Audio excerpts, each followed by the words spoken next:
Hola, ¿qué tal, Dominicana? Muchísimas gracias por permitirnos llegar a ustedes como cada semana. Nos proponemos elevar los niveles de conciencia ciudadana junto a ustedes y les agradecemos por el espacio que nos permiten desde sus hogares, dispositivos móviles y cualquier medio desde donde nos estén sintonizando. Hoy tenemos en nuestra mesa varios temas de interés para el colectivo. Iniciamos la conversación con un experto constitucionalista con quien conversaremos sobre los límites del derecho de propiedad y áreas protegidas en la República Dominicana, abordando el tema desde la teoría del acto administrativo, los diferentes tipos de actos, los instrumentos jurídicos para regular el derecho de propiedad y el marco legal que regula las áreas protegidas, además de poner en contexto la necesidad de la creación de un fondo de comercio en nuestro país. Ambos temas los veremos desde la esfera constitucional. También conversamos sobre derecho médico a propósito de las recientes denuncias presentadas ante el Colegio Médico Dominicano que aseveran existe un fraude y plagio en más de 5.000 trabajos, investigaciones y artículos de médicos y residentes dominicanos. Estas acusaciones que se han extendido hasta el Ministerio Público y que ha generado la preocupación de toda la ciudadanía sobre la capacidad y competencia de nuestras y nuestros galenos. Ojo con esto, porque no estamos hablando sobre bienes materiales. De esta situación se deducen temas vitales como la salud de las y los dominicanos, la vida, el proceso de formación de quienes tienen bajo su responsabilidad dirigir este proceso, un tema bastante controvertido. Finalmente, conversamos sobre actualidad política, entre otros temas activos en la coyuntura nacional, específicamente desde el PRM, y un politólogo experto estará abordando los temas sociales, políticos en este contexto y la situación que vive República Dominicana hoy día. Después de la publicidad, iniciamos.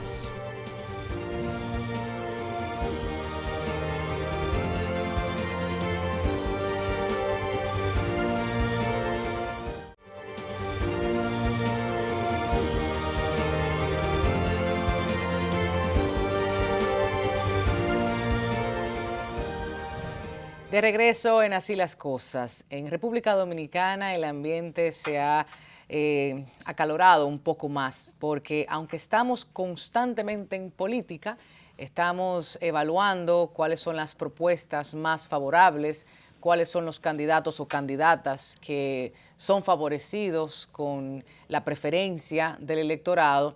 En estas semanas estaremos viendo publicaciones, estaremos viendo respuestas, alianzas, visitas, fotografías que la gente coloca en redes sociales, y es parte del escrutinio, es parte del estar vigilando lo que ellos y ellas podrán hacer hasta las elecciones 2020.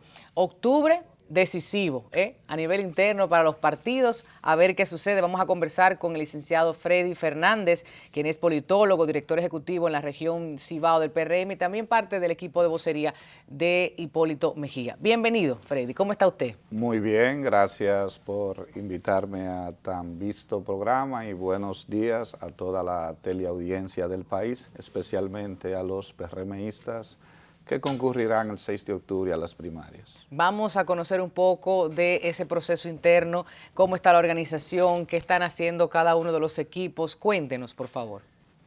Primeramente, el PRM concurre a las primarias con un padrón cerrado. Finalmente, el padrón quedó en 1.266.000. Hay varios candidatos. Nosotros entendemos que Hipólito Mejía va a resultar siendo candidato en octubre y presidente en mayo del 20, por razones muy sencillas. En un padrón cerrado solo votan las personas que están inscritas en el partido. Y el equipo de Hipólito Mejía, el H20, supo en el tiempo que dio el PRM para inscribir nuevos electores, supo maximizar y aplicar la estrategia correcta para poder tener una mayoría en ese padrón. No estoy hablando de percepción ni siquiera de simpatía, estoy hablando de trabajo arduo, de una táctica política bien diseñada, y hoy el país y los PRMistas pueden estar seguros de que Hipólito Mejía tiene alrededor del 70% de los electores en el padrón con el cual se van a hacer las primarias internas del PRM. No pasa en República Dominicana, puedo afirmar que pasa en todos los países del mundo en los cuales los diferentes partidos políticos y movimientos sociales que luego se constituyen como partidos políticos crean alianzas, hacen negociaciones, incluyendo los partidos al poder, los partidos de gobierno. Ha sido el caso del PRM y su candidato o posible candidato Hipólito Mejía con el partido de gobierno PLD. Hay una nueva tendencia en las ciencias políticas o en el marketing político, que es un área de las ciencias políticas, de la rumorología. La rumorología, decía un profesor, que tenía que información difundida y alterada en el proceso. Se dicen muchas cosas y cada quien diseña la táctica que más le conviene a su estrategia política. Hipólito Mejía es un hombre disciplinado. Recordemos que cuando tan solo con 25 años fue director del Intabaco, en un gobierno de del Consejo de Estado, pero inmediatamente Balaguer asume el poder, Hipólito le renuncia. En el 1978 vuelve al Estado como ministro de Agricultura, una gestión histórica. El ciclón David, Hipólito logra sembrar con productos de ciclo corto el país y ahí emerge como un líder a tomar en cuenta. Pero en el 1994, siendo candidato vicepresidencial con Peña Gómez le pide la vicepresidencia para dársela a Álvarez Bogar. Hipólito cede, se queda tranquilo y en el 2000 gana la convención interna del PRD, nuestro partido de ese tiempo, y logra ser candidato y presidente en el 2000. ¿Por qué? Porque Hipólito supo ganarle a Fello, ganarle a Milagro, ganarle a Tuey, ganarle a Franco Badía, ganarle a Soldevila, que eran gigantes políticos en aquel tiempo, pero después supo integrarlo, supo consensuar. Milagro, vicepresidenta, ministra de Educación. Franco Badía, ministro del Interior en su gobierno, Atuey de Camp, presidente del partido, Soldevila, ministro de Salud Pública, y así por el estilo. Hipólito sabe armar, sabe consensuar, y la única ventaja que tiene Hipólito en estos momentos es que se ha ganado el corazón de los PRMistas. Hipólito ha visitado 3 veces las 32 provincias, ha estado en los 158 municipios y conoce cada dirigente en los 235 distritos municipales. Esto lo posiciona en el corazón del PRMista.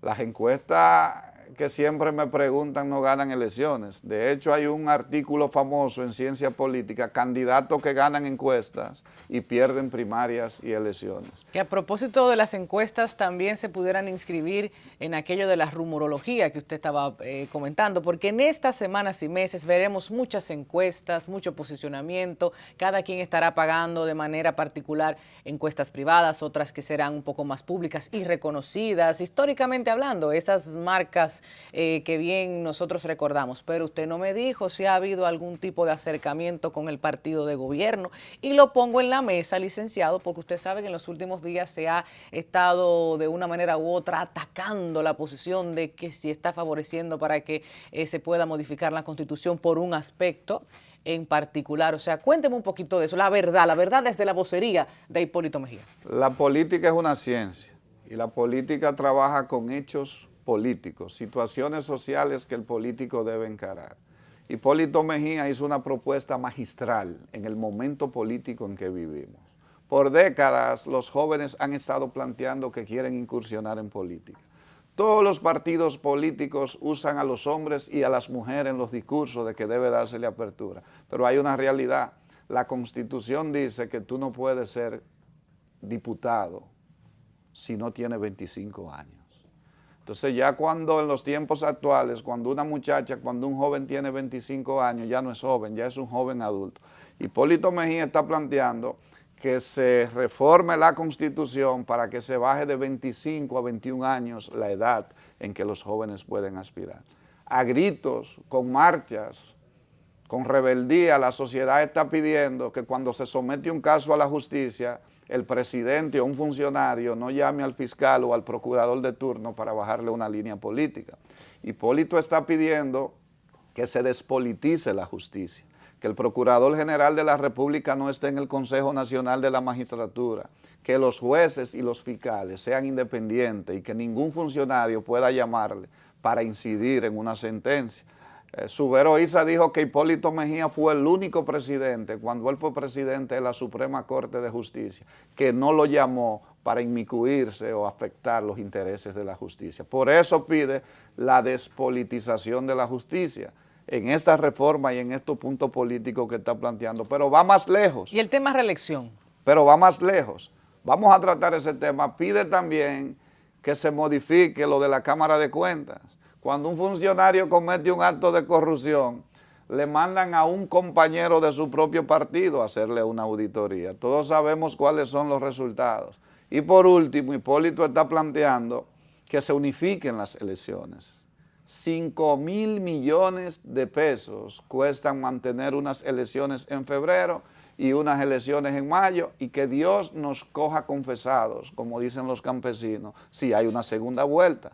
Eso triplicaría el gasto. Hipólito está planteando que se unifiquen las elecciones y que se hagan unas solas elecciones en mayo, pero va más lejos. Plantea, aquí todo el mundo critica la reelección, pero los diputados, los senadores, los síndicos, los regidores se reeligen infinitamente. Hipólito está planteando que a esos niveles también sean solo 2 periodos. Licenciado, también se ha estado comentando en esa materia de rumorología, que me ha fascinado que usted lo traiga a la mesa, porque son situaciones que leemos y a veces vemos un poquito allí difusos. Carolina Mejía, por un lado; por otro lado, Luis Abinader. Hablemos del apoyo de Carolina Mejía a su padre, hablemos de qué está pasando a nivel de la mujer y los jóvenes y las jóvenes en el PRM con Movimiento Hipólito Mejía. Carolina Mejía junto a José Ignacio Paliza, 2 jóvenes, 2 personas comprometidas con los cambios. Me honra ser amigo de Carolina Mejía, me honra haber trabajado en su campaña. Yo creo que es una mujer dinámica, una mujer institucionalista, que a pesar de ser hija del presidente Hipólito Mejía, sabe diferenciar lo que son los trabajos institucionales y lo que son los trabajos de grupos internos en el partido. Yo creo que Carolina es un rostro fresco en la política dominicana, la primera mujer secretaria general de un partido mayoritario en 500 años, que eso es un hito histórico, y es una mujer de la cual se va a hablar mucho en la historia política dominicana presente y futura, pero mientras tanto, junto a Paliza, ella está centrada en hacer que el PRM llegue al poder en el 20. ¿Estaría apoyando o no a su padre, Hipólito Mejía? Esa es una decisión que lógicamente se infiere. Okay. Ella es hija de Hipólito y esos vínculos no lo podemos negar. Ahora bien, de que tiene un rol institucional y que debe ser árbitro en el proceso, eso no lo podemos negar. Hipólito Mejía tiene su estructura, tiene su equipo y conoce mejor que nadie cómo llegar al poder. Licenciado, dígale a la gente cuál es la agenda para este mes de Hipólito Mejía y todo el equipo de comunicación. Bien, ¿estarán cerca y eso? Hipólito hace una agenda semanal. Estaremos en Santiago de los Caballeros, su ciudad natal, recorriendo las 3 circunscripciones, pasando revista, ya que son unas primarias internas. Hipólito no quiere ser presidente ahora, lo que primero quiere ser el candidato. Claro. Después que sea candidato el 6 de octubre será presidente. El domingo también estaremos en Santiago, en la mañana, y el domingo en la tarde en San Cristóbal, en una actividad de Aníbal García Duvergé a las 5 de la tarde. Y el lunes pues reprogramamos, porque Hipólito es momento a momento, y la política cambia cada día, y nosotros nos adaptamos a los requerimientos de la semana los lunes. Ahora, decirle a los PRMistas que estén tranquilos. Hipólito hizo el trabajo, inscribió el 70% de los nuevos electores. El gobierno no puede elegir nuestro candidato. El que gana elecciones, el que ganó en el 2000 fue Hipólito. El que en el 2012 sacó más de 2 millones de votos, 47%, fue Hipólito Mejía. Al que el PLD teme es a Hipólito Mejía. El que sabe cómo se llega a la presidencia es Hipólito Mejía. Tú no sacas tu peor pitcher en el 9º inning en el juego 3-2. Por lo tanto, debemos llevar un hombre experimentado que enfrenta al PLD, y que sabe ganar elecciones. Ese es Hipólito Mejía, candidato el 6 de octubre, presidente en el 20. Me encanta la analogía, pelótica, de eso estamos en República Dominicana, de pelota y de política. Muchísimas gracias, licenciado Freddy Fernández, politólogo, quien es también director ejecutivo de la región Cibao del PRM y parte del equipo de vocería de Hipólito Mejía. Muchísimas gracias. Un placer. Yo espero que nos acompañe más adelante también, para seguir conversando. Después de la publicidad continuamos en Así las Cosas.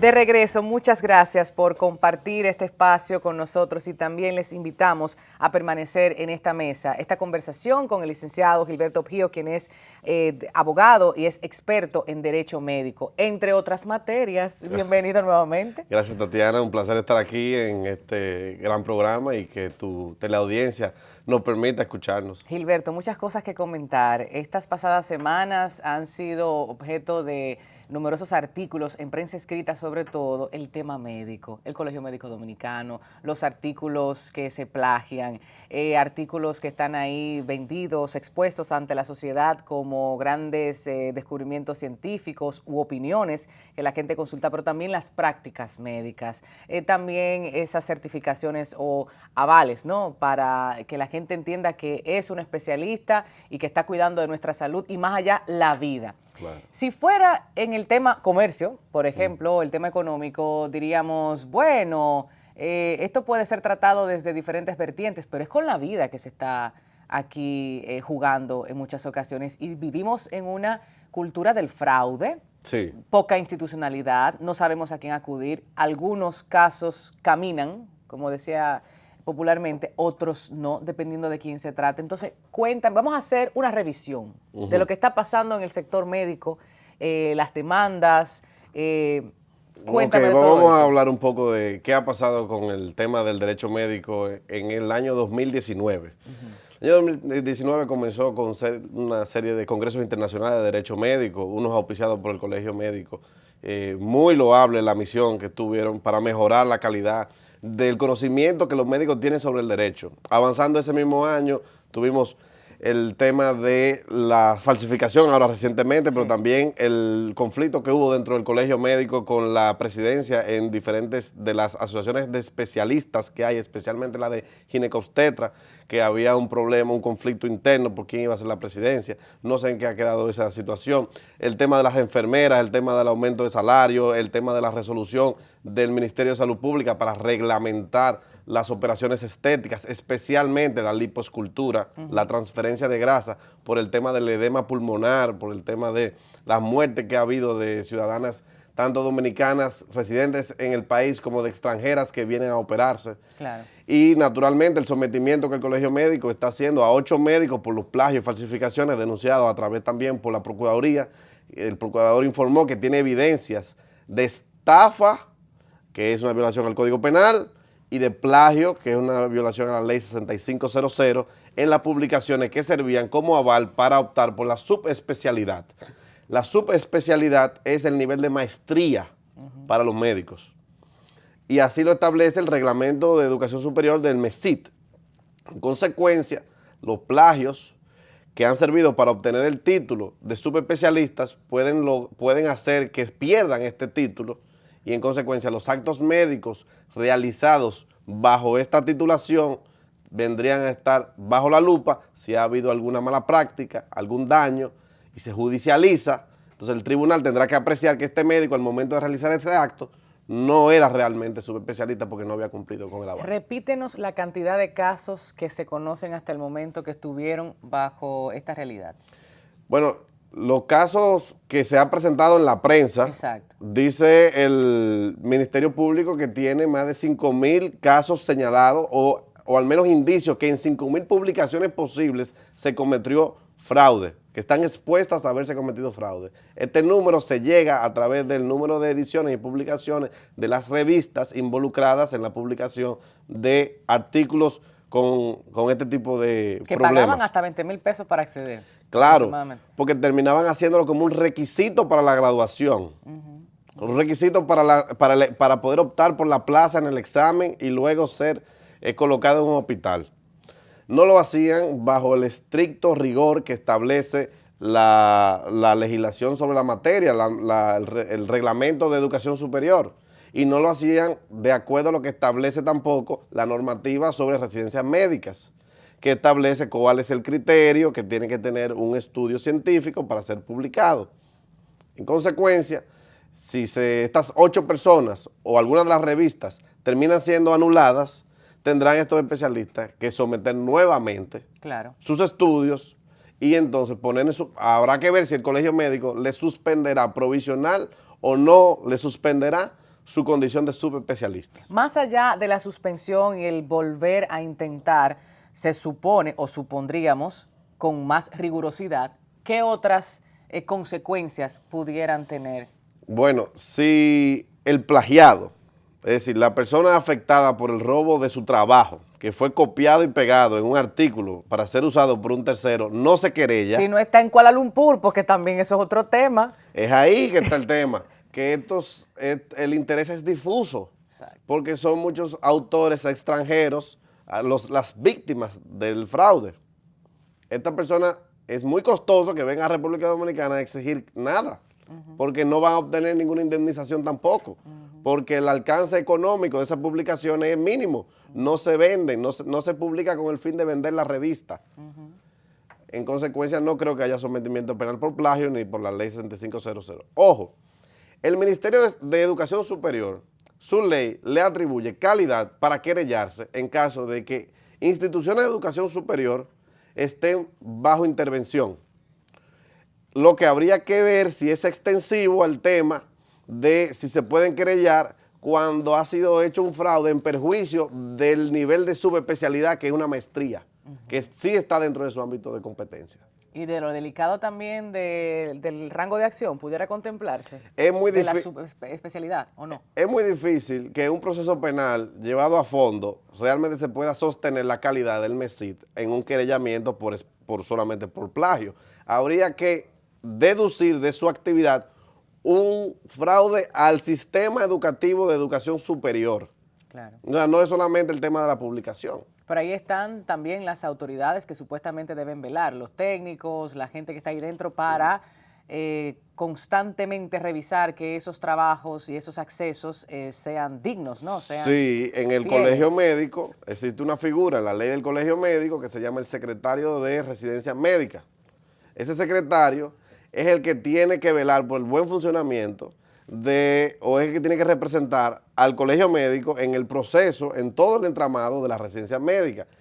El tema de la subespecialidad, el tema de estos estudios es un componente de la actividad de la residencia médica. Claro. Entonces, ese es el funcionario que tiene... Este y el anterior, porque si estamos hablando de tantos casos, supongo yo, ¿no? Claro, y también las autoridades que tienen a su cargo la revisión de calidad de las revistas que sirvieron de vehículo para publicar esto.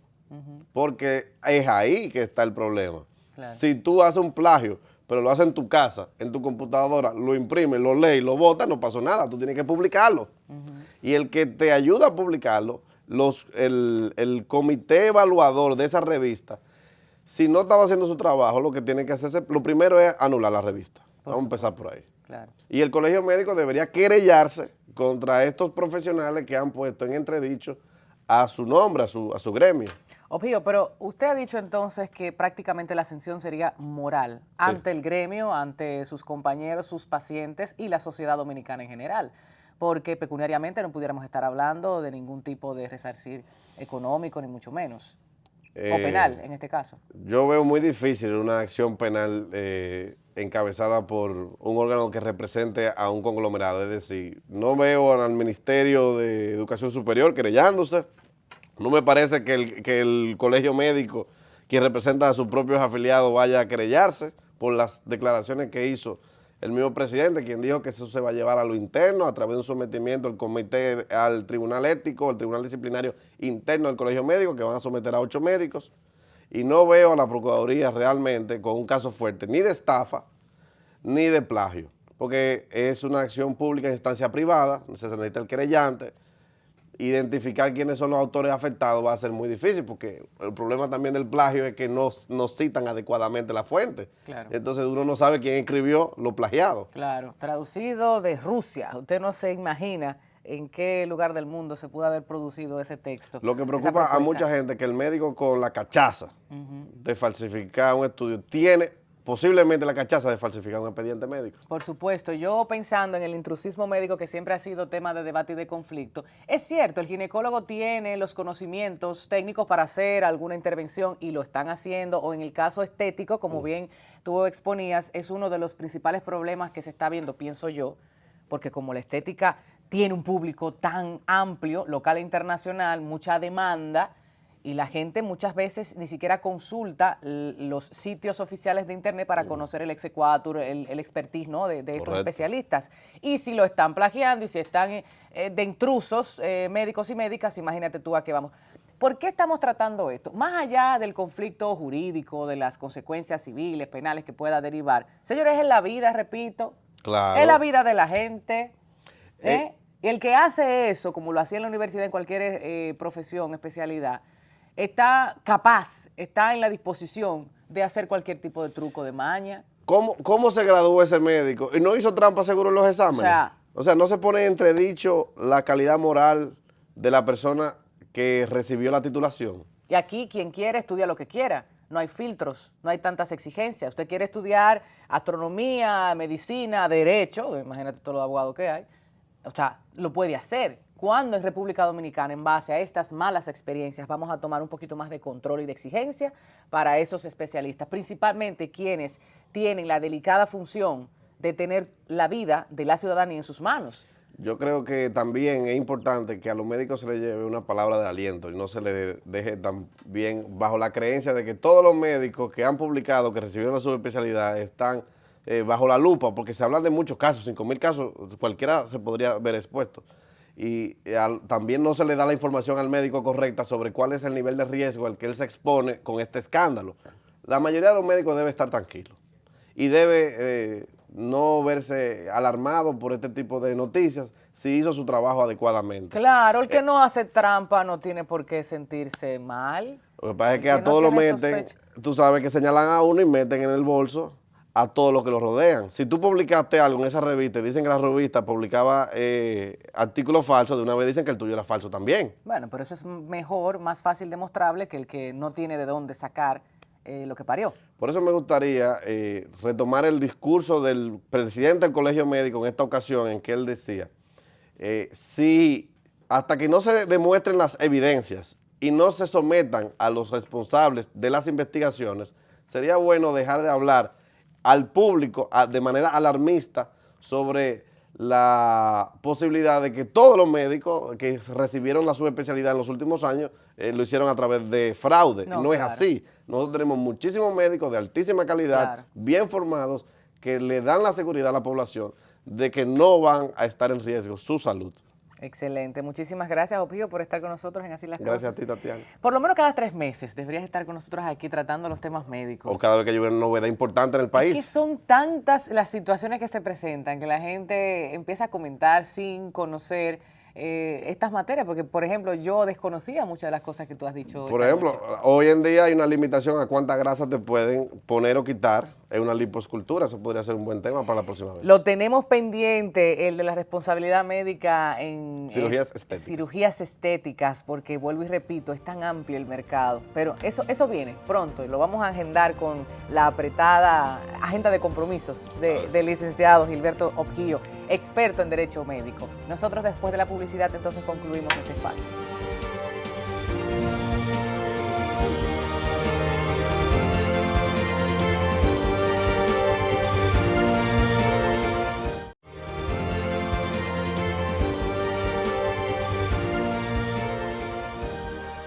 Muchas gracias por mantener sintonía. Para nosotros en Así las Cosas es un verdadero placer recibir en nuestra mesa al doctor Yotin Curi Hijo, quien es abogado experto en Derecho Constitucional y ex juez del Tribunal Constitucional.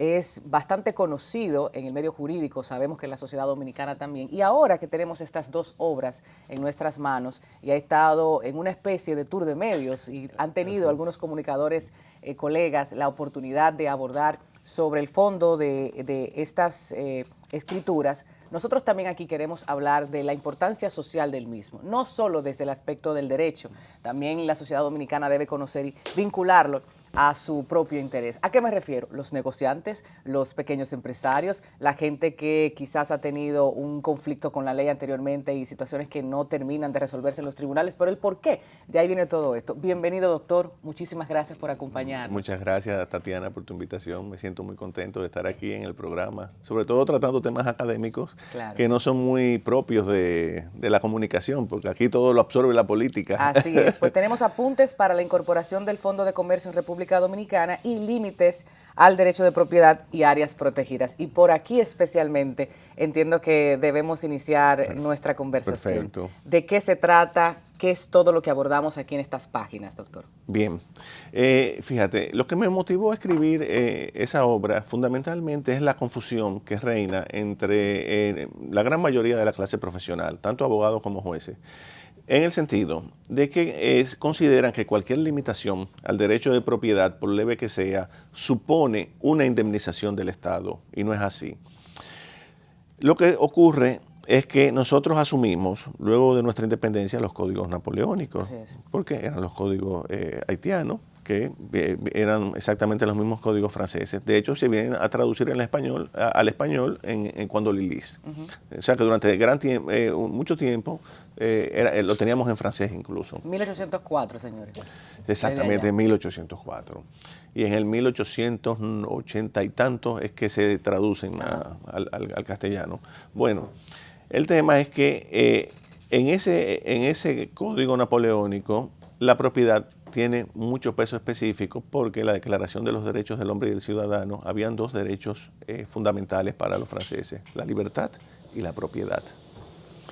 ¿Qué ocurre? Que la propiedad pasa al Código Napoleónico, dice los artículos 544 y siguientes que la propiedad consiste en un derecho absoluto, el propietario disfruta de la cosa de la manera más absoluta, de ahí el derecho al uso, goce y disposición de la cosa. Doctor, haciendo un paréntesis para también contextualizar aquellos 1789 y una clase burguesa que pelea por derechos económicos. Claro, esa es otra cosa que es bueno señalar, la Revolución Francesa es una revolución burguesa. Exacto. Claro, fue patrocinada por la burguesía. El celo con la propiedad. De ahí el celo con la propiedad, claro. Muy distinta a la revolución bolchevique de 1917, que es la del proletariado. Esta fue una revolución burguesa. Exacto. Entonces, la propiedad adquiere esa dimensión. ¿Qué ocurre? Que en la inmensa mayoría de los abogados está arraigada ese concepto. La propiedad es un derecho absoluto. Por tanto, cuando una persona tiene un predio, por ejemplo, lo declaran área protegida, o sea, la modalidad de parque, reserva científica, cualquiera de las denominaciones de la ley sectorial de áreas protegidas, dicen, no, pero a mí hay que indemnizarme, porque me están afectando la propiedad. O sea, de ahí es que viene la confusión. Pero ¿qué pasa? El avance del constitucionalismo, al cual nosotros entramos muy tardíamente, porque recuérdate que el tribunal apenas tiene 7 años y tanto, exacto, una institución nueva.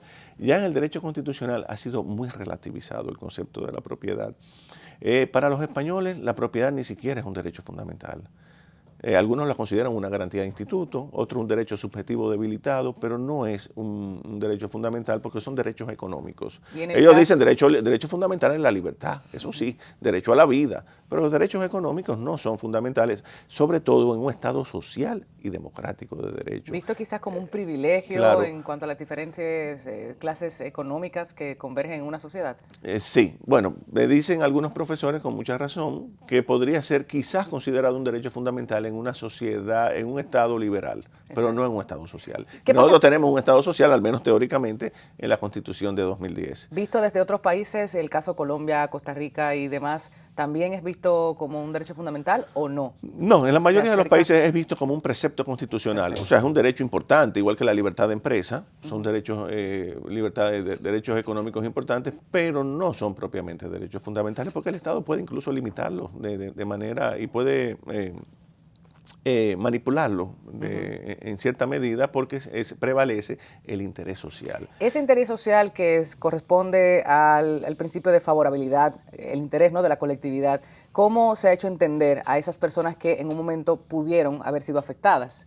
En el caso de República Dominicana, doctor, cómo se ha claro, mediado en esto? Fíjate, es que el interés social aquí no se entiende todavía, Tatiana. Mira, te reitero, todos los abogados entienden, aferrados al Código Napoleónico, que fue lo que nos dieron a todos en la universidad, el derecho de propiedad es un derecho absoluto, ¿no? Pero ahora sucede que la Constitución también, el artículo 51 de la Constitución de 2010 dice que tiene una función social. No, eso no se ha entendido. Quiere decir que el propietario tiene que soportar todas aquellas restricciones que sean en beneficio de la colectividad. Pero en la práctica, ¿lo han soportado? ¿Han entendido sí, que la ley... Muchos han intentado acciones al Tribunal Constitucional pretendiendo indemnización por esas restricciones. Yo, por ejemplo, tengo amigos que tienen casas, ahorita hablábamos fuera de cámara, en Valle Nuevo. Por ejemplo. Es parque. Ese pleito viene, recuerda que desde cuando Candelier, que hizo que uno de los hermanos de los León Asensio destruyera su casa. Hubo un problema ahí serio en época de Balaguer. O sea, ese problema de Valle Nuevo viene de lejos. Pero eso lo que pasa es que no se entendía en ese momento. Yo tengo amigos que tienen propiedades allí, van, entran y salen, se pasan su fin de semana, por ejemplo, y no pasa nada. Ahora, lo que ellos no pueden ahí comercializar, lucrarse, cortar árboles, hacer lo que le venga en gana, hacer un hotel de una densidad que no lo admite la zona, por ejemplo. O sea, pueden disfrutarla, pero de una manera muy controlada. Entonces, eso es una restricción, por ejemplo, a la propiedad. Y ellos no pueden pretender, por ejemplo, que el Estado lo indemnice. El Estado lo que está sencillamente es regulando en aras de proteger el interés social, claro, el uso. Porque que si no vamos a quedar sin bosque, no vamos a quedar sin ríos, el medio ambiente va a sufrir. Sobre todo en un país como este que tanto lo necesita, no somos un país industrializado y demás. Exactamente. Surge la pregunta, doctor, y entiendo que mucha gente estará pensando, por supuesto, esto solo ocurre a los hijos de Machepa, y estoy casi citando al profesor Juan Bosch con los tutupotes. Sí. Dígame si en la práctica pudiéramos tener esa seguridad, esa esperanza de que la ley se está aplicando para todos y todas. Fíjate, por lo menos hay mucho, se han dictado, este medio ambiente ha declarado muchas zonas parques nacionales. Lo que pasa es que en la práctica, como tú bien señalas, muchas veces no se cumple. ¿Qué falta? Es un problema de presión ciudadana. Es un problema de debilidad institucional. Nuestras instituciones son sumamente débiles. Nuestro cáncer. Sí, ese es el cáncer de la sociedad dominicana. De nada nos sirven las leyes, de nada nos sirven que se dicten regulaciones si no se cumplen en la práctica. Claro, porque bastante amplio es nuestro marco jurídico. Exactamente. Bastante abarcador también. Yo te cito, me puedo citar como ejemplo. Yo tengo, por ejemplo, una finca en Barahona y cuido los árboles. Cuando estaba el amigo Francisco Domínguez Brito, se metieron un grupo de personas y me cortaron árboles. Y no pasó nada. Digo, si soy yo que los corto como propietario, probablemente me hacen un expediente. Si lo cortan estas personas, no pasa nada. O sea, y fui y me quejé y se paró. Pero claro, uno tiene cierto nivel, ¿verdad?, de relación y cosas, pero lamentablemente si uno no ejerce cierto nivel de influencia, aquí no se cumple nada. Como dicen en el argot, no caminan los asuntos. No caminan las cosas. Entonces, aquí necesitamos proteger el medio ambiente. De ahí esas medidas, pero el Estado no puede indemnizar a todo el mundo por simples limitaciones que son en beneficio de la colectividad. Claro, y recordarle... Eso es distinto a la expropiación, que eso sí, ahí sí hay que indemnizar, porque en la expropiación te están quitando tu derecho, te están cercenando tu derecho de propiedad. Uso para construcción de carreteras, por ejemplo, claro, que es un ejemplo clásico. La propiedad pasa del dueño al Estado. Eso sí, ahí hay que indemnizar, eso no cabe la menor duda. Tenemos una ley de expropiación, que es la 344 de 1943. Todas las constituciones, que prácticamente en todas se consigna claramente que el Estado puede expropiar previo pago de su justo valor. ¿Justo valor? Lo que pasa es que eso tampoco se cumple en la práctica. Y todavía si vas al tribunal te vas a encontrar con numerosos expedientes sí. de la época de Balaguer, de don Antonio Guzmán, Guzmán, pendientes. que todavía están bueno, pero también pendientes. Se han muerto los dueños y son los hijos y los nietos ya los que están reclamando. Mencionaba el factor de que es muchísimo dinero y que en ese momento el Estado Dominicano no podía asumir esos pagos. Y ahora que está acumulado es mucho más dinero. Y más con la deuda que tiene este país. Y más con la deuda, eso local e internacional, claro, dígame usted. Eso entraría como parte de la deuda interna del país, que es enorme. Lo que se ha discutido es que se haga un plan de bonos para irle pagando a los propietarios paulatinamente, porque tampoco de golpe. Apuntes para la incorporación del Fondo de Comercio en República Dominicana. Yo le decía al doctor al inicio que me parecía increíble, porque no encontraba otra palabra para definir el que en República Dominicana no se hayan tomado más en serio, más a fondo estos temas cuando se afecta a tantos pequeños comercios, gente que con nada inicia un punto, vamos a decir, un punto negocio, de eso. Cuénteme.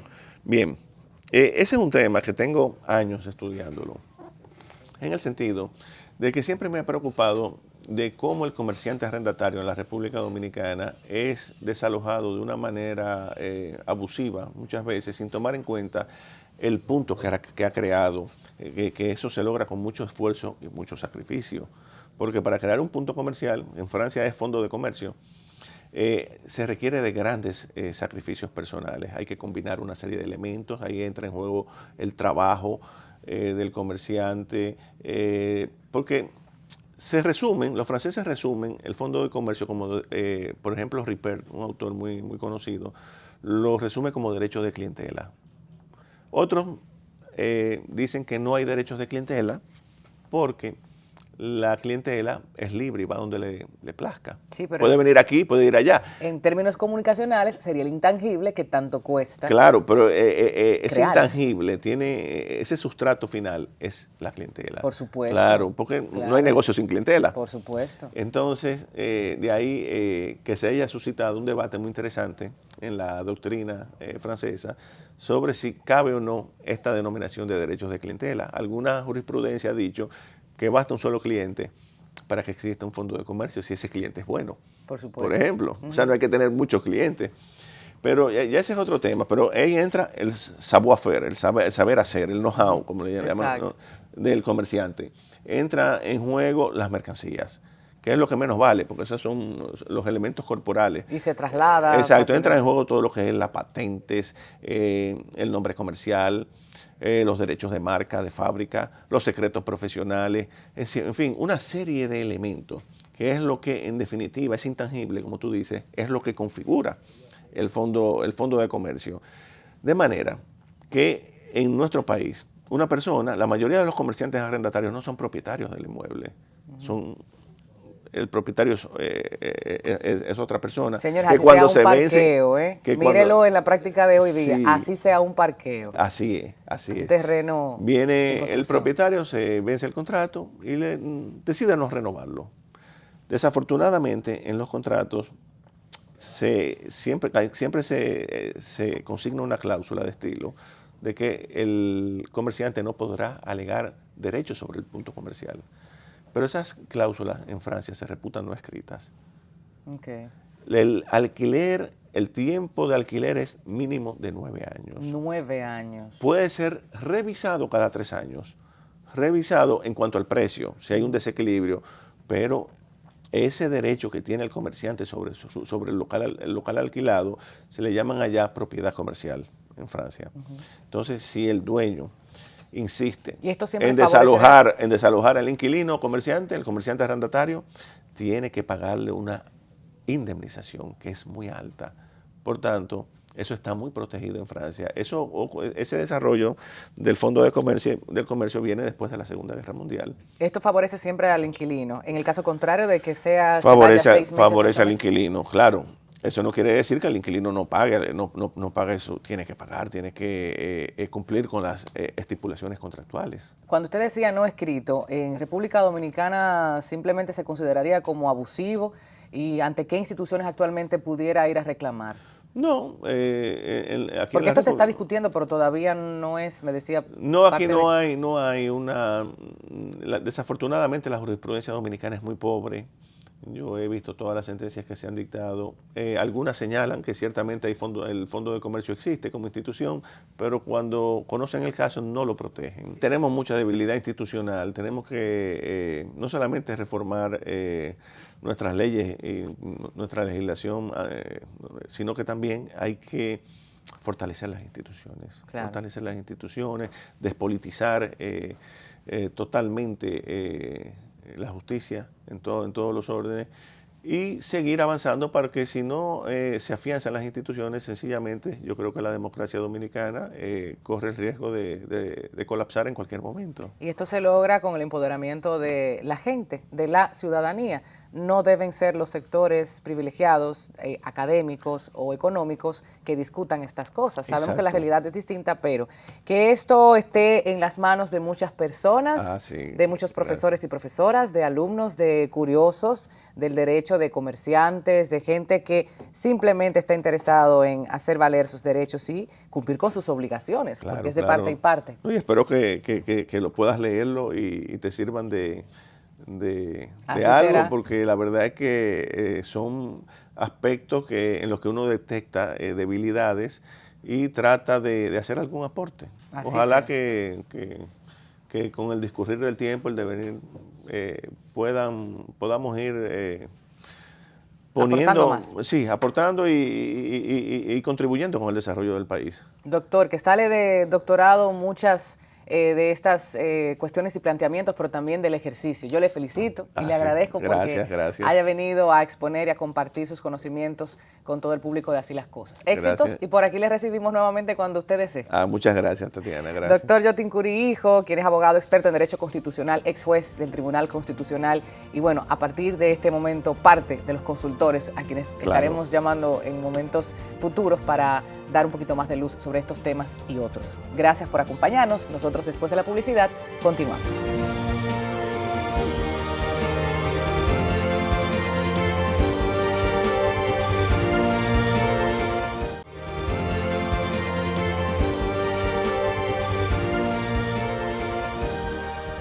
Así llegamos al final de nuestra entrega de esta semana, agradeciendo nuevamente al doctor Yotin Curi, al licenciado Gilberto Objío y al politólogo Freddy Fernández por acompañarnos en nuestra mesa. Queremos conversar sobre la situación que vemos en pantalla antes de despedirnos, y es que esta semana ha sido tendencia en las redes sociales y los distintos medios de comunicación el video captado por la cámara de seguridad de una barbería que grabó los momentos en que agentes de la Dirección Nacional de Control de Drogas, DNCD, con asiento en Villa Vázquez, ponen drogas durante un allanamiento donde además participó la fiscal del municipio.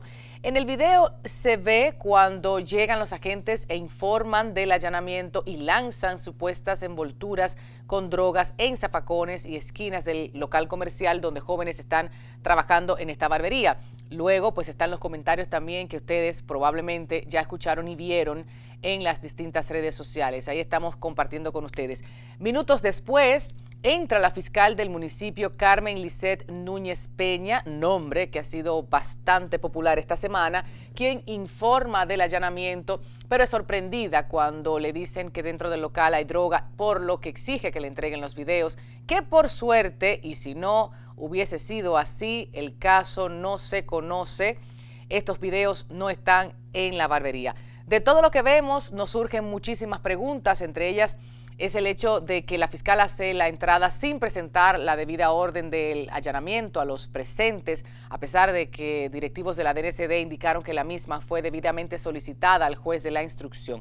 Asimismo, no fue llenada el acta donde debe constar todo lo que se ocupa en el lugar, evidenciando con esto otra falta en lo que debe ser el debido proceso, que debe ser garantizado siempre como principio legal por el cual el Estado debe respetar los derechos legales que posee una persona según la ley, y esto es lo que esperamos prime en este caso. Recordemos que de esta acta debe ser entregada en manos de los testigos una copia para que ésta sea válida ante un juez. O sea, aquí se violaron 1, 2, 3, 4, 5, 7 pasos de este proceso que debe pues cumplirse en estos casos. Sobre los comentarios de que la fiscal y su esposo se habían ido del país, surgieron los videos y fotografías de supuesta fuga. El abogado apoderado confirmó en otro programa en el día de ayer, en este grupo de medios, que ella se encuentra en República Dominicana y está dispuesta, ¿no?, para sobrellevar este proceso. Que así sea. Desde ya estaremos atentos al transcurso de este caso, el cual, como sabemos, es más cotidiano de lo que nuestra coyuntura puede mostrar, y, por supuesto, recordarles a ustedes una y otra vez cuál es el procedimiento legal que se debe de abordar en este caso. También quiero invitarles a que ustedes vayan a nuestro canal de YouTube, Comunicación Integral Dominicana, porque hemos hecho este tipo de programas, hemos conversado sobre detenciones arbitrarias.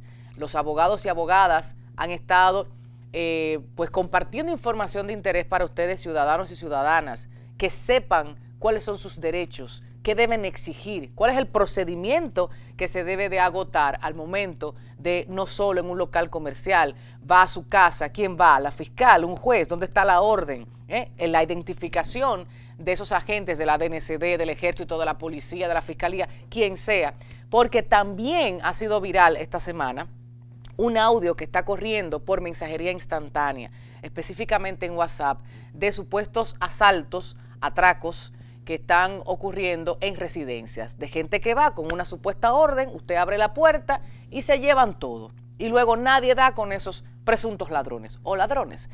Así que ojo con eso. Gracias por acompañarnos, gracias a nuestros invitados y por supuesto a ustedes por el favor de la sintonía. Recuerden nuevamente en redes sociales Así las Cosas TV, en YouTube Comunicación Integral Dominicana, y siempre estamos en la mejor disposición de abordar los temas que al interés colectivo les son importantes.